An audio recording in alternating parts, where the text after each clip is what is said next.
ఈ ప్రాంతంలో ఆసుపత్రుల కోసం కానీ, పాఠశాలలు కాలేజీల కోసం కానీ, పార్కుల కోసం కానీ ఈ ప్రాంత అభివృద్ధికి ల్యాండ్లు అవసరం లేదా?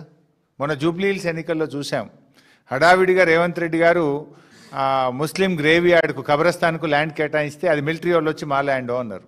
మరి ఆ ల్యాండ్ లేక ఇబ్బంది అవుతుంది కదా. మరి ఇటువంటి భూములను కాపాడి పెట్టుకుంటే రేపు తెలంగాణలో భవిష్యత్ అవసరాలకు అవసరం ఉండవా? ఇతర రాష్ట్రాల్లో ఏం చేస్తున్నారు? ఇట్లాంటి పారిశ్రామిక ల్యాండ్స్ మహారాష్ట్ర కానీ, కొన్ని రాష్ట్రాల్లో గుజరాత్ కానీ సిటీ డెవలప్ అయితే 50% భూమి ప్రభుత్వం తీసుకుంటుంది, మిగతా 50%ను ఇలాంటి ఓ 50% 100% ఫీజు తీసుకొని రెగ్యులరైజ్ చేస్తుండ్రు. కానీ నువ్వేం చేస్తున్నావు? 30%కే పప్పు బెల్లాలకు కట్టబెట్టినట్టు కట్టబెడుతున్నావు. ఒక విధానం లేదు. ఇవాళ రేవంత్ రెడ్డి గారు హెచ్ఎండిఏ భూములు, టీజీఐసి భూములు, హౌసింగ్ బోర్డులు భూములు, స్వగృహ భూములు ఏవి లేకుండా తెగనెమ్ముతా ఉన్నాడు. ఈయన అనుముల రేవంత్ రెడ్డి కాదు, అమ్మకాల రేవంత్ రెడ్డి అయిపోయాడు. మొత్తం రాష్ట్రాన్ని అమ్మదొప్పుతా ఉన్నాడు. ఇవాళ దేశంలోనే అతిపెద్ద కుంభకోణం ఇవాళ కాంగ్రెస్ పార్టీ తెరలేపిందని చెప్పొచ్చు. బీఆర్ఎస్ పార్టీ చెప్పినటువంటి మాటలు, నిన్న కేటీఆర్ గారు చెప్పినటువంటి మాటలు అక్షర సత్యము అని నిన్నటి మంత్రి గారి మాటలతో రుజువైపోయింది, తేటతెల్లమైపోయింది. థ్యాంక్స్ టు శ్రీధర్ బాబు గారు. నిజాన్ని కొంతవరకు ఒప్పుకున్నాడు ఆయన. కొంత దాచే ప్రయత్నం చేసింది కానీ కొన్ని ఒప్పుకోక తప్పలేదు. ఈ హెచ్ఐఎల్టీపీ హిల్ టీపీ పాలసీ ఏదైతే ఉందో ఇది అతిపెద్ద స్కామ్. ఈ రాష్ట్ర ప్రభుత్వం ఉపయోగిస్తున్న ఒక ఆయుధం. వేల కోట్లు, లక్షల కోట్లు కొల్లగొట్టడానికి తెరలేపినటువంటి స్కామ్ ఇది. పారిశ్రామిక వాడల్లో ఆ రోజుల్లో పిల్లలకు ఉద్యోగాలు రావాలని తక్కువ ధరకే పారిశ్రామికవేత్తలకు భూములు కేటాయించారు. 9,292 ఎకరాల భూమిని ఇవాళ 30%, అది కూడా రిజిస్ట్రేషన్ వాల్యూ 30% రిజిస్ట్రేషన్ వాల్యూలో కట్టించుకుంటే రాష్ట్ర ప్రభుత్వానికి 4 నుంచి 5 వేల కోట్ల ఆదాయం వస్తుందని నిన్న మంత్రి గారు చెప్పారు. నేను చెప్పలే, శ్రీధర్ బాబు గారే చెప్పారు. స్పష్టంగా చెప్పిన ప్రెస్ మీట్లో, మేము ఈ 9,292 ఎకరాలు అమ్మేస్తున్నాం, రిజిస్ట్రేషన్ వాల్యూలో 30% కడితే మాకు 4-5 వేల కోట్ల ఆదాయం వస్తుంది అన్నారు. మరి నిజంగా ఈరోజు ఆ 9,292 ఎకరాల భూమి విలువ ఎంత ఈరోజు మార్కెట్లో? ఖచ్చితంగా 5 లక్షలకు తగ్గదు. 5 లక్షల కోట్ల రూపాయల విలువ కలిగిన భూమి. మరి నేను అడుగుతా ఉన్న శ్రీధర్ బాబు గారిని, ఈ ప్రభుత్వాన్ని, ఈ 5 లక్షల కోట్ల విలువ కలిగిన భూమిని 4-5 వేల కోట్లకే ఎందుకు కట్టబెడతా ఉన్నారు? అంటే మిగతా 4,95,000 కోట్లు స్కామ్ కాకపోతే ఏంటి? దాన్ని ఏమనాలి? మీరే చెప్పింది కదా 4-5 వేల కోట్లే వస్తాయని. ఈరోజు బహిరంగ మార్కెట్లో ఈ భూమి విలువ 5 లక్షల కోట్లు. 5 లక్షల కోట్ల విలువ కలిగిన భూమిని ఎందుకు 4-5 వేల కోట్లకే కట్టబెడుతున్నారు? దీని వెనుక ఉన్న మతలబేందో చెప్పాలి. ఈరోజు మంత్రి గారు ఇంకోటి బుకాయించే ప్రయత్నం కూడా చేసిండ్రు నిన్న.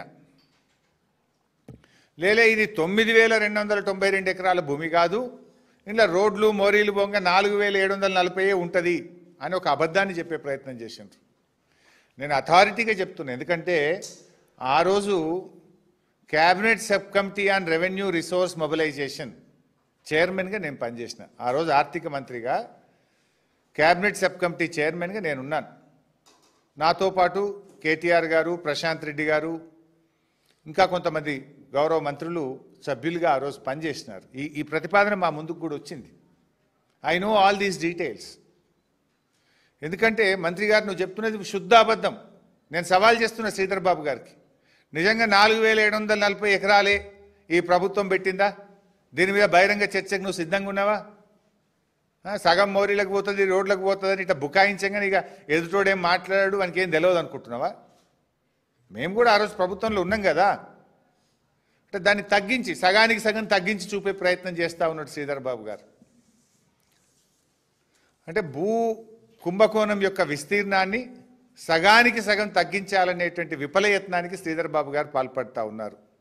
ఇందులో స్పష్టంగా ప్రభుత్వం యొక్క డొల్లతనం బయటపడ్డది. నిన్న బీఆర్ఎస్ పార్టీ కేటీఆర్ గారు అనేకమైనటువంటి ప్రశ్నలు వేశారు. ఏ ఒక్క ప్రశ్న కన్నా ప్రభుత్వం సూటిగా సమాధానం చెప్పిందా? చెప్పండి ఇప్పటికైనా. మీకు ఇంత పెద్ద ముఖ్యమైన కీలకమైన నిర్ణయాన్ని మీరు అసెంబ్లీ పెట్టాల్సింది, అసెంబ్లీలో చర్చించండి. 5 లక్షల కోట్లు మన బడ్జెట్ కంటే రెట్టింపు కదా. మన రాష్ట్ర ప్రభుత్వ బడ్జెట్తో 2 అంతల స్కామ్ ఇది. మన బడ్జెట్ 2.5 లక్షల కోట్లు దాటలేదు. మీరు పెట్టుడు 3 లక్షలు పెట్టినా దాటుడు 2.5 దాటలేదు. అంటే 5 లక్షల కోట్లు అంటే 2 సంవత్సరాల బడ్జెట్తో సమానమైన ఇంత ప్రధానమైనటువంటి నిర్ణయాన్ని మీరు శాసనసభకు పెట్టకుండా, సభలో చర్చించకుండా, రాత్రికి రాత్రే పాలసీ పెట్టి వేల కోట్లు, లక్షల కోట్లు కొల్లగొడతామంటే బీఆర్ఎస్ పార్టీ చూస్తూ ఊరుకోదు. ఇంత ఇంపార్టెంట్ ఇష్యూను మీరు అట్లా రాత్రికి రాత్రి ఎట్లా చేస్తారండి? నిన్న కేటీఆర్ గారు అడిగిన ఏ ఒక్క ప్రశ్నకి ఎందుకు సమాధానం ఇవ్వరు నేను అడుగుతా ఉన్నా. ఇప్పుడు ప్రభుత్వం ఆనాడు బీఆర్ఎస్ ప్రభుత్వం సెలెక్టెడ్గా కోర్టు కేసులు ఉండే అప్పటికే కిరణ్ కుమార్ రెడ్డి ప్రభుత్వం నిర్ణయం తీసుకున్నది. ఆ భూములు ఆజామాబాద్ భూములు వాళ్ళకి ఇవ్వాలని కిరణ్ కుమార్ రెడ్డి ప్రభుత్వం నిర్ణయం తీసుకుంది. దాని మీద వాళ్ళు హైకోర్టు నుంచి ఆర్డర్ తెచ్చుకున్నారు. సో కోర్టు ఆర్డర్ ఉందని చెప్పి ఆ రోజు మేము రెగ్యులరైజ్ చేయాలని చెప్పి నిర్ణయించినాం. ఒక్క ఆజామాబాద్ నిర్ణయిస్తే కూడా ఆ రోజు మేము 200% కట్టాలన్నాం. సబ్ రిజిస్ట్రేషన్ వాల్యూ మీద 200% కట్టాలని నిర్ణయం తీసుకున్నాం. అంటే మీకు బాగా అర్థం కావాలి, ప్రజలకు అర్థం కావాలంటే అక్కడ ఒక గజం 100 రూపాయలు ఉందనుకోండి. 100 రూపాయలు సబ్ రిజిస్ట్రేషన్ కార్డ్ వాల్యూ, మనం రిజిస్ట్రేషన్ ఆఫీస్లో పోయి ఫీజు కడతాం కదా, ఆ కార్డ్ వాల్యూ 100 రూపాయలు ఉందనుకోండి. ఆ రోజు రెండో